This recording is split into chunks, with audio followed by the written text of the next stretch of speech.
They say water can't burn, but that day when Justin threw it at me, it burned hotter than any flame I've ever touched. Not because it hit my skin, but because of what it meant.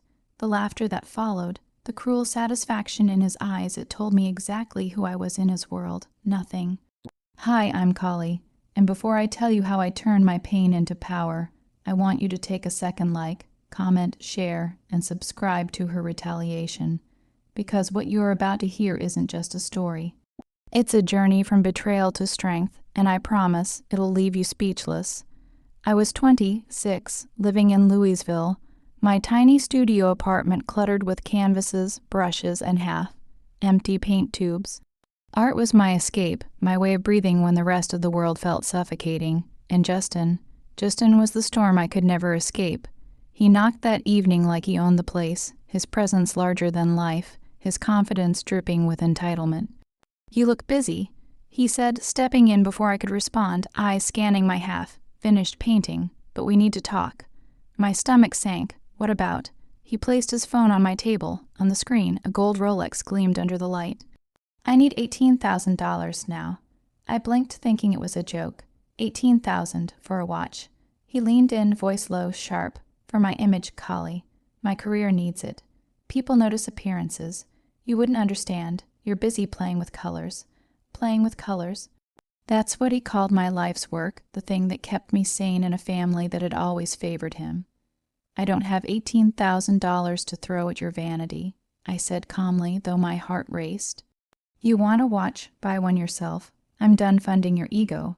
His face twisted into something I hadn't seen since childhood. Rage. "You've always thought you're better than me. Just because you sell a few paintings doesn't mean you're superior." "I'm not better," I whispered. "I just work for what I earn, and I don't beg from others." That's when it happened. He grabbed the glass of water from my table and flung it at my face. Cold, shocking, humiliating. The sound of the splash was nothing compared to the echo it left in my chest. And the laughter that followed. "That laughter will haunt me forever. You'll regret this," he said as he walked out, the door slamming behind him like a judge's gavel. I stood there, dripping wet, the room spinning with anger and disbelief. My paintbrushes, my canvases, nothing mattered in that moment. All I could hear was the pounding of my heart and the taunting of my childhood scars. Then my phone buzzed. Mom.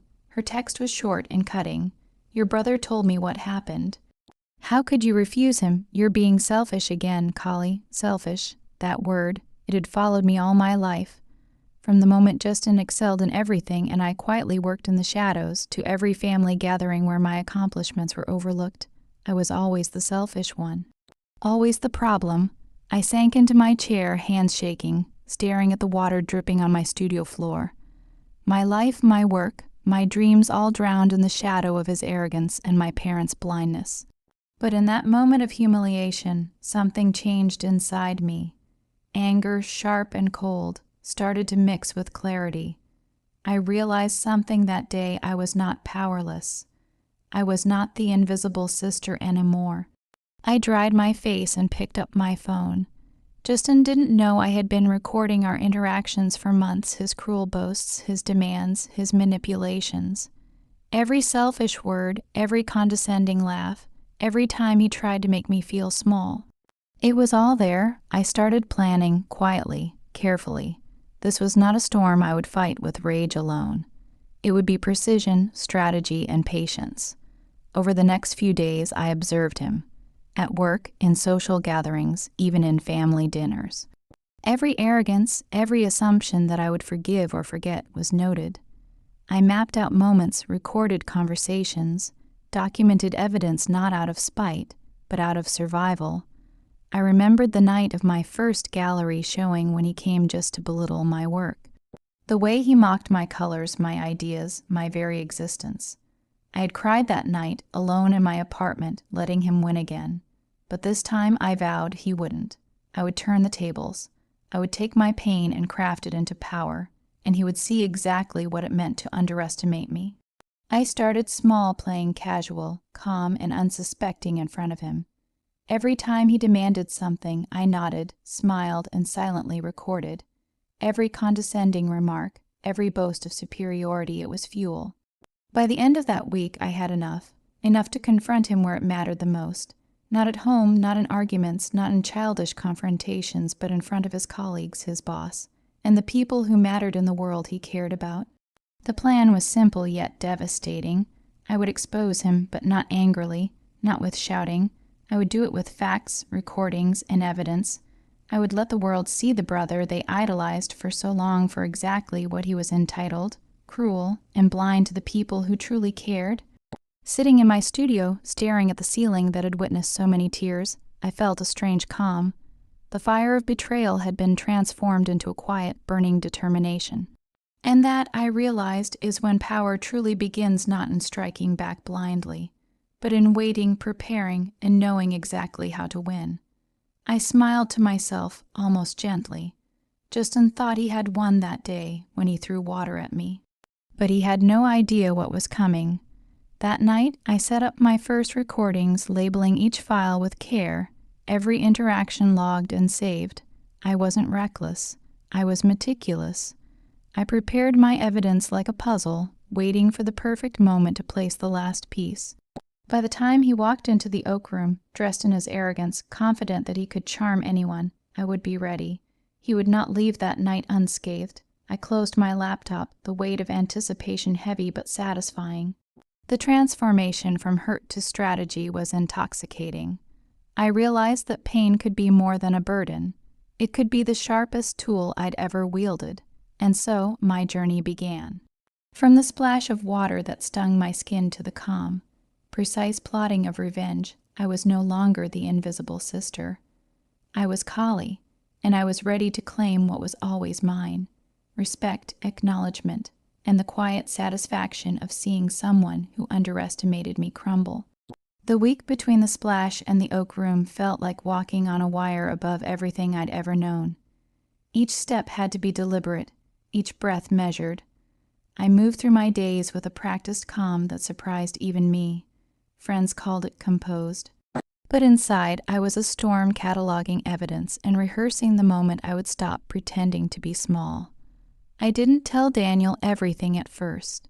He was Justin's boss and the man I loved, and that fact alone made this sickening, because it meant Justin trusted him in ways I'd never been trusted by my family. I watched Daniel at work long enough to know his routines, the way he let people in close and then kept the important things guarded. He loved precision, and I learned to mirror that. I didn't want to weaponize my relationship. I wanted truth to do the destroying. I had recordings, hours of them. Justin had a habit of turning on his bravado when he thought no one important was listening. He boasted about favors from my parents, about how he could make people disappear with a phone call, about how the family would always rally behind him. He laughed about me the way predators laugh when they're certain a prey won't fight back. I had those laughs carved into files labeled with dates and places. I had a clip where he bragged about how he'd ruined someone's job just for fun. I had a voicemail where he told Mom he deserved special treatment. Those files were my armor. But revealing them needed a stage. Small humiliations in private wouldn't change the public narrative. If I wanted people to finally see him, to see the pattern of entitlement I'd lived under, it had to be where they cared, where his reputation lived and breathed. The oak room fit like a glove. It was a marble. And Darkwood Place, where deals were made, where promotions were celebrated, where applause could be weaponized into more invitations and gold watches. Justin loved it for its crowd. He'd once told me, with the same arrogant grin he'd used in my studio, that places like the oak room were where men like him became men other people wanted to be. He went there expecting admiration. I planned to give him a different kind of attention. I told Justin I had a small surprise to celebrate his upcoming promotion. I wanted him to be comfortable, to approach the night thinking I was impressed, that I'd be the dutiful sister who clapped. It amused him. He swaggered in wearing a suit he hadn't earned and the kind of smile that begged compliments. He didn't suspect that the girl he'd soaked with water could set a room against him. I sat beside Daniel at the long table, pretending to be casual, pretending the ache in my chest wasn't a drumbeat counting down to a performance. Daniel's hand brushed mine beneath the table once, a brief grounding contact. He looked at me with a small question in his eyes, the kind that said, "Are you sure?" I nodded minutely. He trusted me, and that trust made what I was about to do heavier, but it also made it matter. Conversation around us flowed polite laughter, business talk, the safe kind of banter that floats in air-conditioned rooms. Justin was in his element, the center of a small orbit of colleagues who nodded at his jokes and laughed at his half-truths. He loved being looked at. He loved it so much that he never bothered to check what was being looked at. I gave him space, then leaned in when the wine had warmed his tongue enough to make him loose. He spoke louder than necessary, saying things about clients and promotions, dropping names like breadcrumbs. He bragged about his network like a kid showing off a sticker collection. He made a crack about someone who didn't have the connections, and the table chuckled. He glanced at me then, the barely, their look of someone who expects his family to be impressed. That was my cue. I waited until the dessert plates arrived, a pause in the conversation where attention could be shifted, a moment of collective quiet. Daniel's phone had been sitting face up on the table. I had, days earlier, sent him a brief message asking him to keep his phone on and to trust me if I asked him to play something. He did not question me. He loves directness and hates melodrama. He had no idea what I would ask him to do. I cleared my throat softly. "Justin," I said, my voice steady though my heart tried to vault out of my ribcage. He looked at me, amusement sparking in his eyes. "How's the promotion prep going?" I asked, the question ornamented with an innocent tilt of curiosity. "Fine," he said, puffing up. "Everything's fine." He made a little show of being humble. "You know, it's all about who you know, isn't it?" I echoed. "Daniel, would you mind putting something on for a second? A voice memo. I forgot to play just and something, and I thought it was interesting." He cocked his head but reached for his phone. He trusted me. He pressed play on the file. I'd asked him to keep a file I'd sent to him under the lame pretense of hearing something funny the night before. I watched Justin's face as the first words came through the tiny speaker. The voice on the recording was his cocky, unfiltered.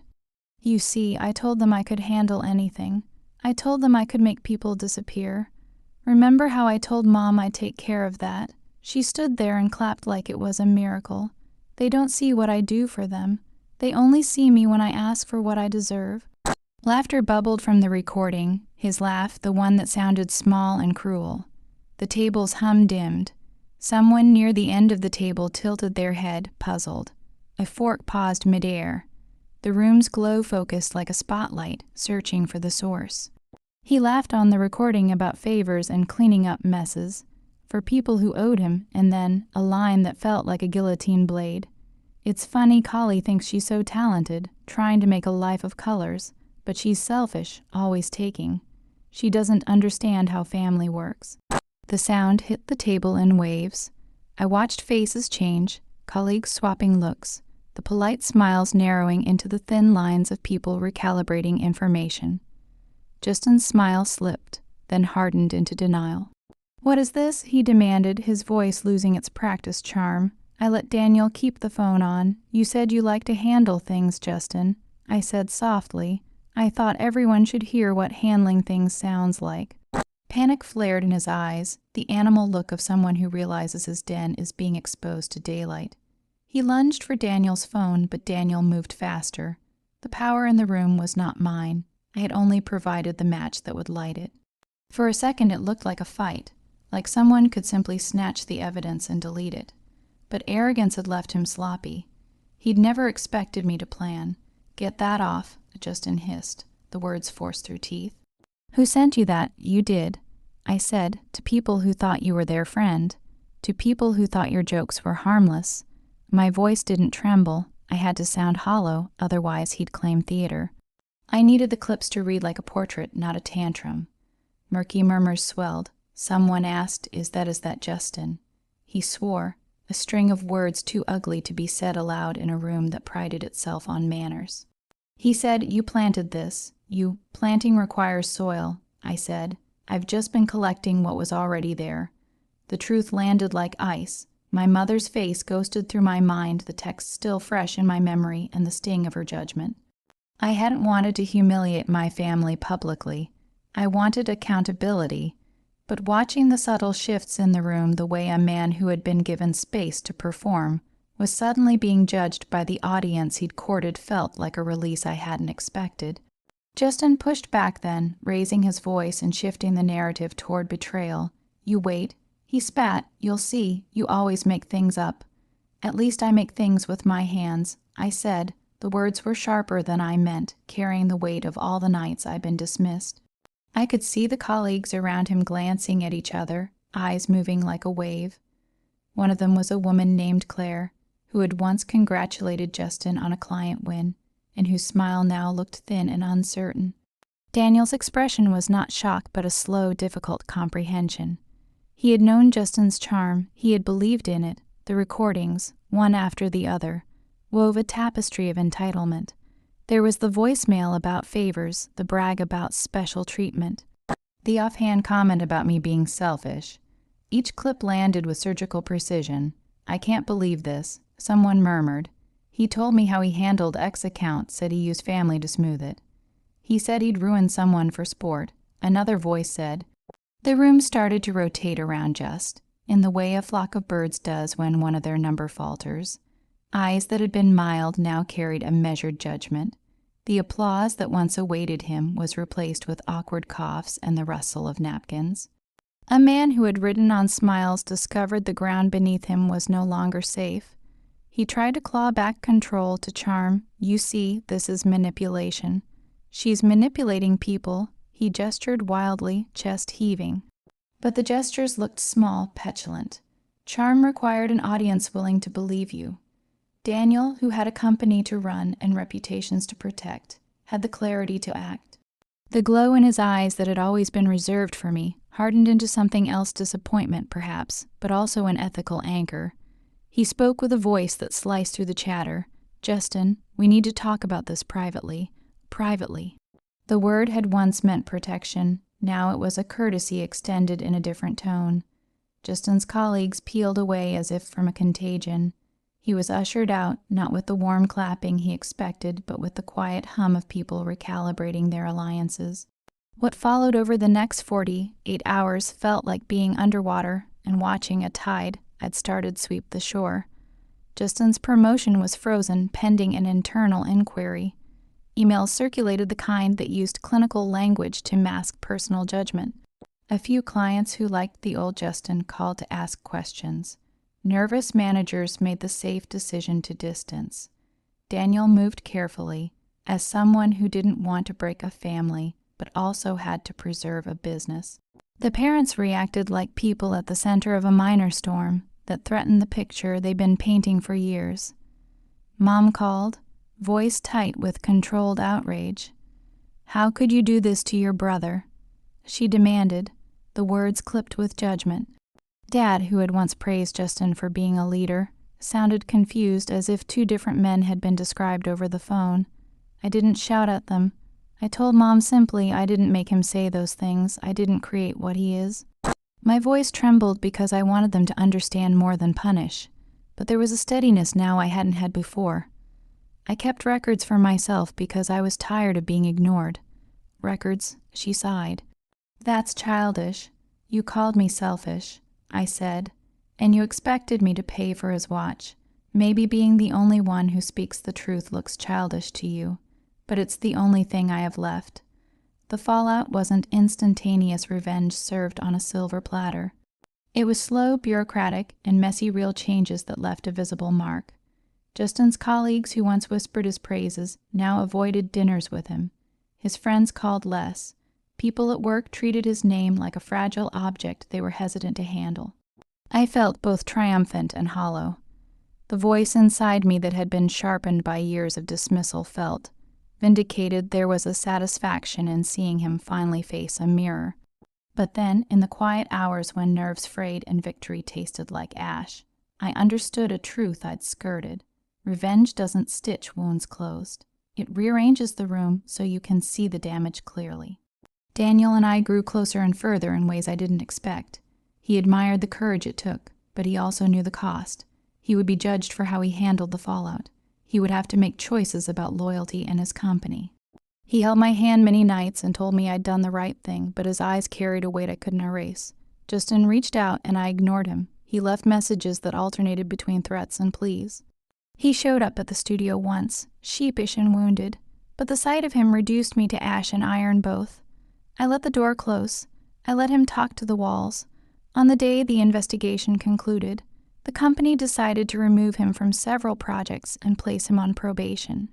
The world didn't explode for him. He'd been too practiced at surviving small storms to be destroyed by one. But the scaffolding of his career had been shifted, his shine dulled.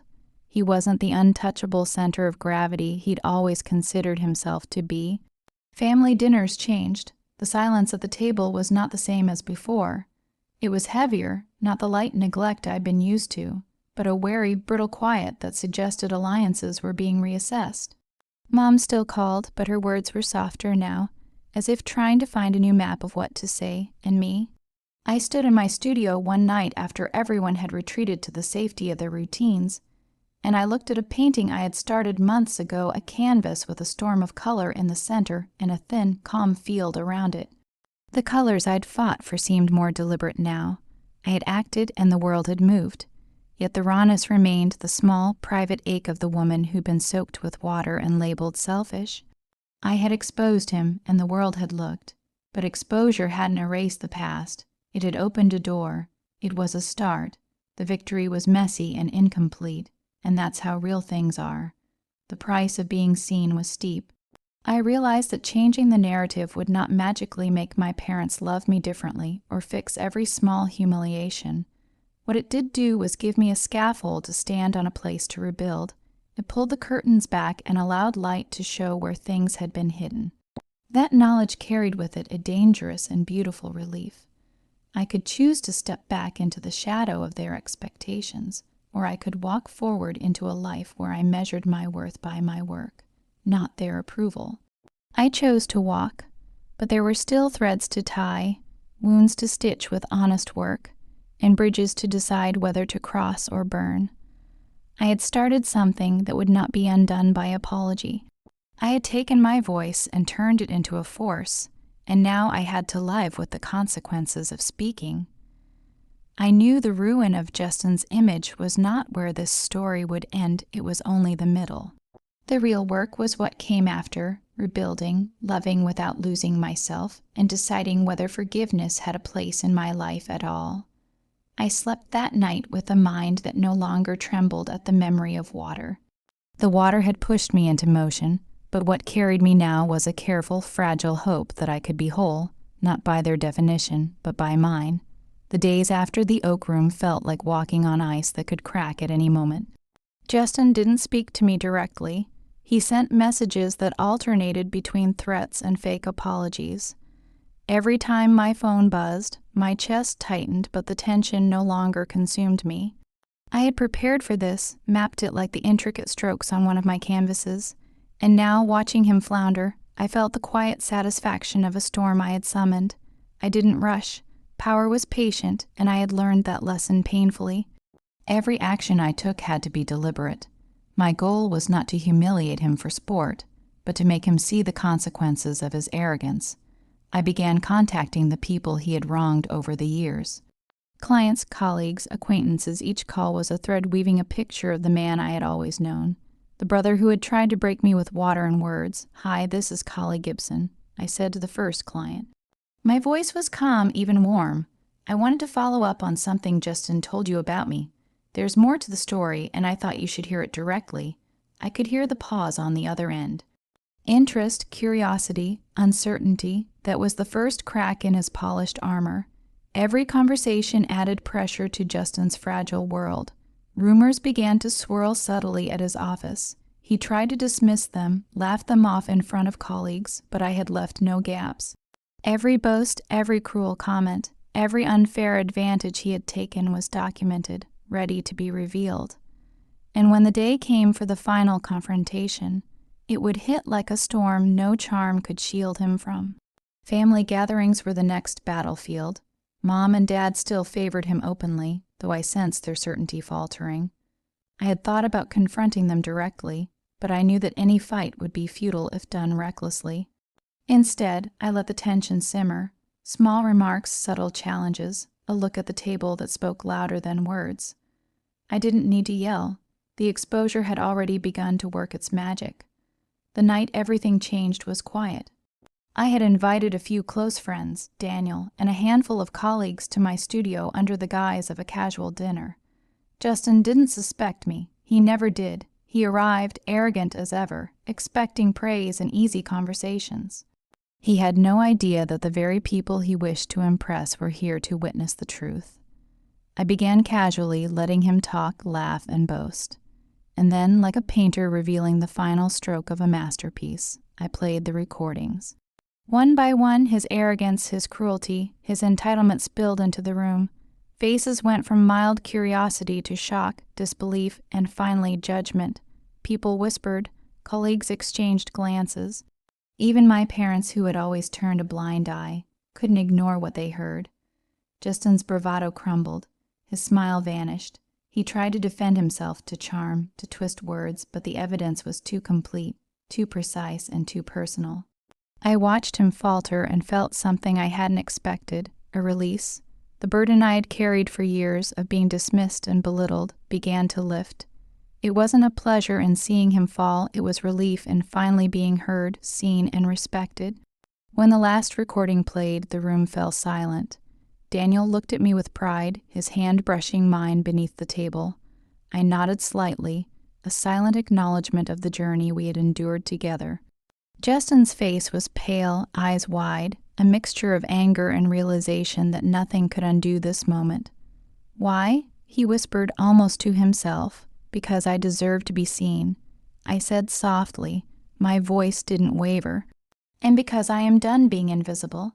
After that night, things changed. Justin's career faltered. His colleagues began to question him. Clients withdrew support. My parents, confronted with undeniable proof of favoritism and manipulation, could no longer ignore the imbalance they had maintained for years. I didn't celebrate his downfall. Instead, I celebrated myself. I had taken the pain he caused me and turned it into power, into clarity, into action. I had taken control of a narrative that had been written by others and rewritten it in my own words. Life became about rebuilding. My studio thrived. Daniel and I grew closer, our bond strengthened by shared understanding and trust. I learned to love without fear of betrayal. I learned that empowerment wasn't just about revenge, it was about reclaiming your identity, your dignity, and your future. And Justin, he became a cautionary tale, not because I sought to ruin him, but because truth has a way of revealing itself, and arrogance has a way of toppling under scrutiny. I had not only defended myself, I had also shown the world the cost of entitlement and cruelty. In the quiet of my studio one evening, I looked at my canvases. They had changed just as I had. The colors were bolder, more deliberate, and every brushstroke carried the weight of what I had endured and what I had learned. I smiled, finally free of the burden I had carried for so long. I had been underestimated, dismissed, and even humiliated. But through it all, I found my voice, my strength, and my purpose. I was Kali, and nothing could diminish me again. And to everyone watching this story unfold, remember, pain can either break you or build you. I chose to build, you can too. So don't forget to like, comment, share, and subscribe to her Retaliation, because sometimes the best revenge is reclaiming your life and inspiring others to do the same.